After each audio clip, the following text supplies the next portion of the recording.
The Villages, 1370 AM, 96.3 FM, The Source.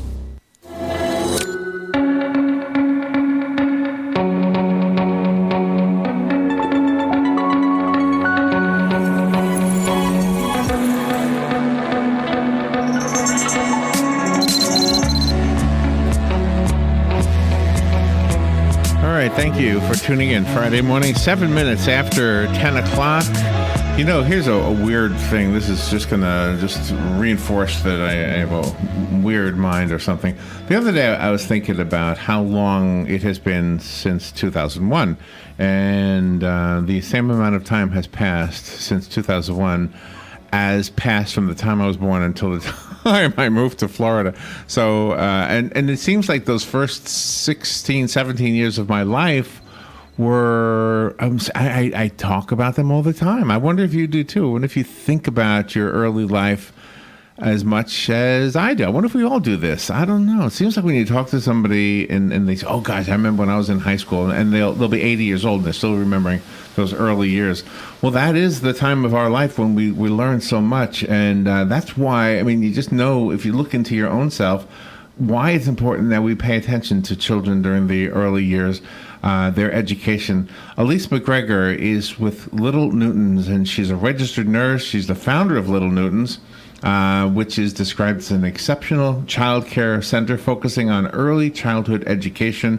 And Alise is also an author. When she tells me the name of the book, I'll put that on the podcast. Right now, you're looking at, it looks like the logo I got it from the Little Newtons website, which is littlenewtons.com. Alise McGregor. Good morning, Alise.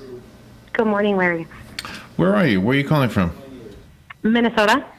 How's the weather in Minnesota? It's actually cold here in Florida today. It's actually really nice. I noticed it was about 25 degrees today. So. 25. Okay, well, that's that's a little colder than warm for us. Oh, that's warm for you? Yeah, and I think it was 45 last time I looked here, so that's cold for us. So. Yes. Anyway, I think everybody who has ever been a child, which is everybody, I mean, we must realize that this is a very super important time in our lives. It is, absolutely. And I think that I wouldn't want to say that it's forgotten, but it's so crucial when we're setting up children for success that 0 to 5 is the time that we really need to be focused on, because that's when the brain is doing its fastest, most intense development. Yes.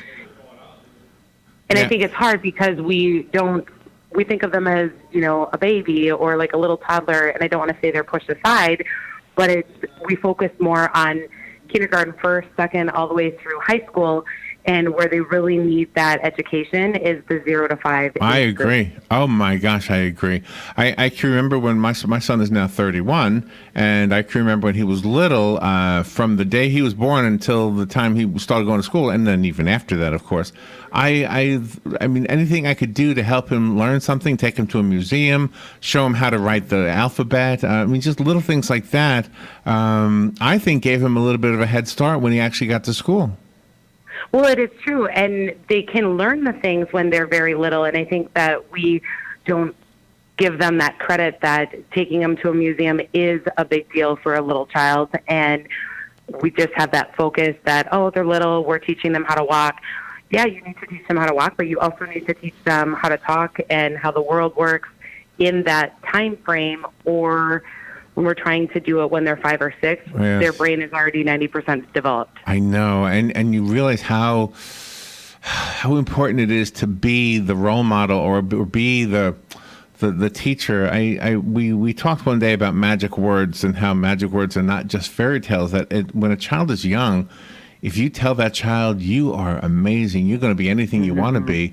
Those are beautiful, magic, positive words, but there's people who will say, you're never going to amount to anything, and those magic words do the exact same thing in reverse. They send the child into a tailspin.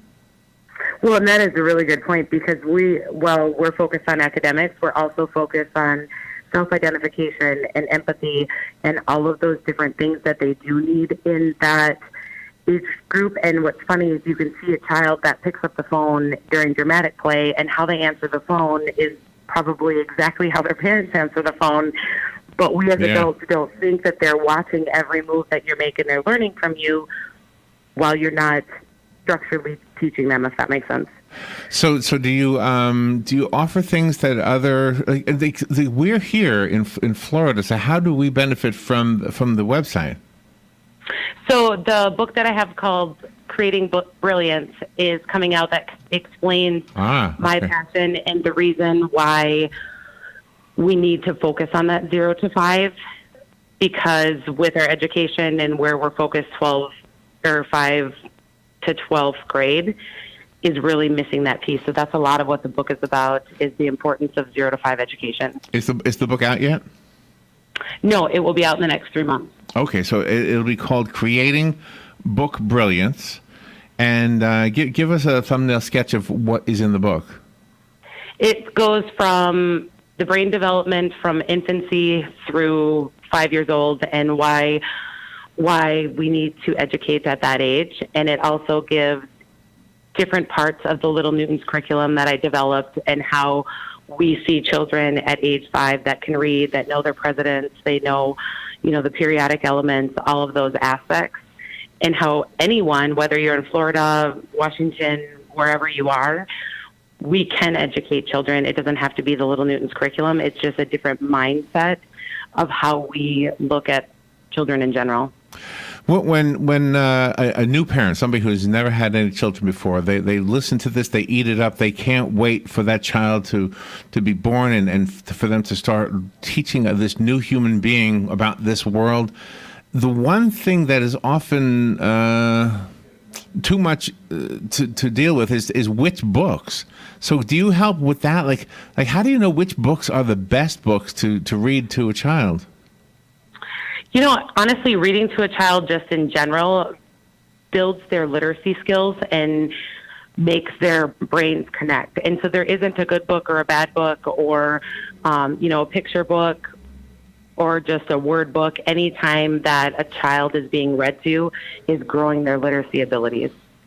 That's a good answer, actually. Yeah. My son's favorite book when he was little, it was so nonsensical, but he loved it. It was called How Spider Saved Santa Bug. I don't know if it's a popular book or not, but it was his favorite. And he would ask me to read it so many times, and I don't think it had any redeeming value as far as a life lesson. It was just fun to read. Well, and he enjoyed that. He also enjoyed probably the time with you that was a one-on-one, and so reading with children does have much more benefit than just the book itself. It's the time that they have just alone with their parents. Talk about some of the other things in addition to reading. Are outdoor activities important? Is limiting TV and or tablet time, that kind of stuff? Is that absolutely? Tell me your thoughts on those things. Yeah, and so the American Pediatric Association has a lot of limitations on tablet and screen time for the children that I work with, the 0 to 5 age group, and it is important because their brains are so pliable at that time that if we're using electronics and screen time, we're losing that opportunity for them to actually connect the outside world because they're really focused on screen time. And we know as adults, being on your computer, being on your phone, you kind of zone out in some ways. And we don't want at that young age with children, their brains developing, to be incorporating screen time. Yeah, I'm sure there's an argument about Kindle, for example, could easily be a children's book. And maybe I'm old school, but I always feel like the tactile experience of actually being able to hold the book, turn the page. I don't know if that's old thinking or not, but. Well, and it's interesting because I also have the old school thought process of even doing art. Like now they have apps that children can create art on a tablet. And for me, I feel like they need paint. They need to get their hands dirty. They need all of those things. And just painting a picture on an iPad or electronic device isn't giving them the same experience that they're getting hands-on. Are we going to see, if the country signs on to this whole idea and I hope they do, really. I mean, I don't think there's any reason why a child should have to wait to learn. I think you're onto something. And by the way, I also think that when we talk about what schools teach, I don't ever think I thought of school as the one and only place my son was going to learn. He was going to learn there as a supplement to what I was going to be teaching him. So even though he wasn't homeschooled in a way, but he in another way he was. That's a very good point. And the one passion that I have is literacy. And so what's interesting with what you just said was there's a very high illiterate rate for adults. And so if we have children that their parents can't read, where do they fall in that? Because they don't have the parents that are reading to them, or like you just said, teaching them outside of school. And where do they fall in that 12-year range of school? Alise McGregor is our guest.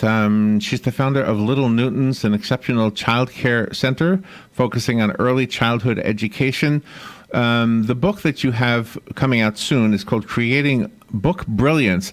Do you see those first 5 years, let's say, as a good time, or should we wait till later to teach things like social things, like treating one another equal, those kinds of lessons, the morality lessons? And we do that with our 2 and 3, 4-year-olds. And how we do that is, even giving them a paper plate and having them make a self-portrait to show what they think of themselves. It opens up a discussion on how the person next to me looks different, and that's okay because they're my friend. And we use a lot of those social teachings in our curriculum, because then when they do go to school, they know how to sit at group, they know how to be kind, they know how to share, they know all of those things at that point. Otherwise, you're going to be trying to teach them their ABCs, but you're also going to try and teach them how to be kind to each other. Talk about understanding the value of money. I remember a conversation with a mom who did not want to put her child in a daycare that was, I guess, children of rich people, I guess is the best way to say that, because she felt like her child is going to come home and want all the fashion designer sneakers and the things she couldn't really afford. Yeah, and that is things that I've heard in our programs. We're fortunate enough that our children are young and maybe they haven't experienced that as much, because we don't see it at all at school. And where we're teaching the children that everyone is, they come from different backgrounds, but we're all on this earth for this reason. And we don't have anyone that comes in and has shiny shoes that creates, I want those shiny shoes. The child's more saying, I love your shoes, or you know what I mean? It's not, I think that's something that happens later in their years that does create a divide. Is there anything out there that you would say avoid? We already talked about, too much TV, for example, but would there be any, I don't know,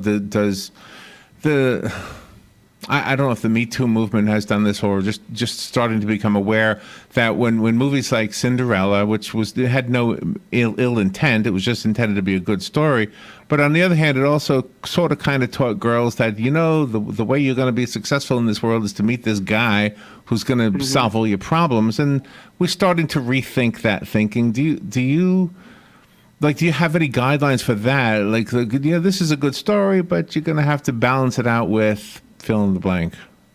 Yep, and I feel like it's the words they use. So I catch myself even saying, oh my gosh, you look so pretty today, when one of the little girls is all dolled up, and using different adjectives like, you're really smart when you do your math homework, or different areas like that, where our focus usually in society is, oh, I love your dress, or you look great, or you're so handsome. And I think it's changing that to actually talking about inner qualities that the person has. And we've had to make kind of a shift in that, I guess, verbiage that you use for them, rather than just focusing on their exterior. You know what I have often wondered too is when parents want their children to be little me, how sometimes because I can remember, I did not want my son to be little me. I wanted him to find himself. And when he was younger, my career was basically I was a musician. And he didn't right away gravitate toward that, and I was fine with that. He was more interested in baseball, and I thought that was awesome. And you know what? In later years, he asked me, "Hey, Dad, can you teach me how to play guitar?" I don't know if because he had seen me, and the truth is he taught himself way better than I ever knew. So he became. And so it's kind of one of those things where I don't know. What is your thought on that? The little me syndrome. Yeah, and I think that parents, I don't know if they are even cognizant of it, but the children look to them as their role model, and I think that that can go positively and negatively. Like with the phone example, the way that you act as a parent, your child is picking up. And so that's, when you're kind to others or you hold the door for someone, all of those things, they are really a lot of little me's, but it's really important for parents to recognize that they're watching every move that they make. The book that you're writing, obviously it's for the adults. Do you also write for children?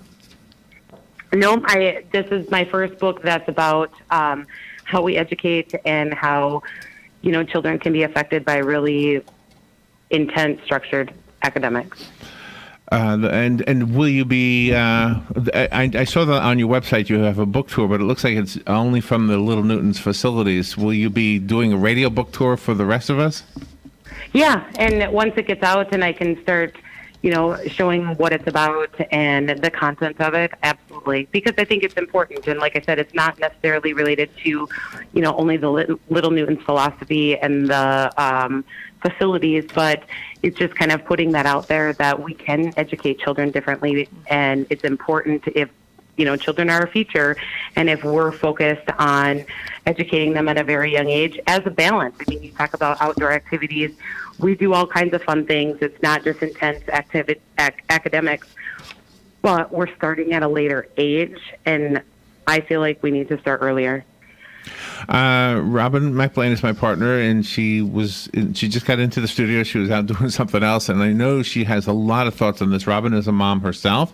Her two children are 40-ish? 38 and 40. 38 and 40. Yeah. And Robin, we were talking about like daycare, and I remember you telling me that your two children had spent some time in daycare. They did, and it was a really nice experience for them. They developed friendships. The particular daycare that I used, like whenever they went to the next grade, they would have a party for that class, and they'd have a tiny graduation ceremony, and they really learned a lot about camaraderie, about friendship, about fighting, because sometimes there were disagreements, and then we had, some discussions about that.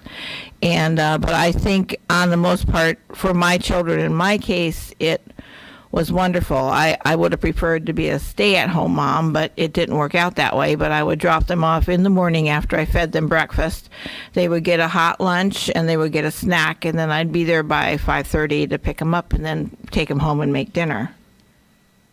Well, and it's interesting because when people ask, how did you start this program, where did you go from there, it's very similar in the fact that I wanted to not have my child in any child care, and I felt that it was most important for me to educate her.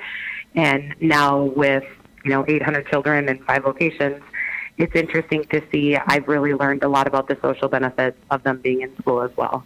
And they did go on field trips, and it was a learning experience. It wasn't just recess all day long, but it wasn't class regimentation also. Yeah. You mentioned the social part of it, and I'm kind of like you two ladies regarding the daycare. I really didn't want it. I wanted my son to be able to just be with me. But of course, work gets in the way, and life gets in the way, and so you end up using something. And my son went to a really nice place also. But I can remember as a little kid myself, I was very super shy. Oh my God, probably why I got into radio. I don't know why. I always think that might be the reason. But I was super shy, and I often wonder if it wasn't because I wasn't in my early life in a social setting. It was always just me and my brothers and my mom, and I'm wondering if that's maybe why I was shy.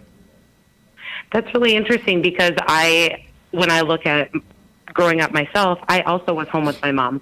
And so it's interesting that now, 30 plus years later, I have this facility that I very strongly think children need to be in. And I didn't grow up that way. But I think parental involvement is a key here, because I know when my children were in the daycare centers, we would do something special. We had rented a cotton candy machine one time, and my husband and my brother is a musician. He came down, and he and Ronnie had put on those like 1920s candy cane coats with the straw hats, and they, and Jim played some music, entertained the kids. Ronnie would do the popcorn, would do the cotton candy, and I think parental involvement is the key. You just don't take your child to daycare and then just leave them there and then pick them up, and that's the only interaction you have. Well, and we spoke about that a few minutes ago about how parents need to also be an educator at home, and they need to be reading with their children, and they need to be providing them with, it's not just solely where they're at during the day that's going to get them where they need to be. And that's what I did too. I read to my children. My older child read to his younger child. I mean, they shared, and it was, huge hands-on parent responsibility. Alise, can you talk a little bit about the children who may be autistic? Is the early years for those children exactly the same as it should be for a child without that kind of a special need? We see that, we don't see that as much in our really young children, in our 0 to maybe 3 years old. And then we start seeing, it's not very common, but we will see some behaviors that may flag the teacher, and then we get the parent involved with the school districts. And we have a very large group setting, so our classrooms have about 22 children in them. And so sometimes children with different needs, that isn't a good setting for them, and they may need more of a one-on-one. You are obviously very knowledgeable about this. Alise McGregor, thank you for sharing your intelligence with us. I can't wait to have you back on to talk about the book. Creating BookBrilliance will be the title of it. For now, though, I did go to littlenewtons.com. I'd like to recommend that for our listeners to learn more. Do you have any other websites you want to recommend? Nope, that's it. Okay, and she's in Minnesota. Minnesota, right? Oh, wonderful. Yep. Yeah. Go Vikings. 25 degrees. Yeah, right? And she thinks it's warm, Robin. Nice, of course. 25 degrees is warm, yeah. Alise, come down to Florida one day and let's do this in the studio here. That would be fun. Absolutely. Thank you, guys. Thank you. Thank you for what you've chosen to do, too. I think you're making the world a better place. We will take a break. Be right back.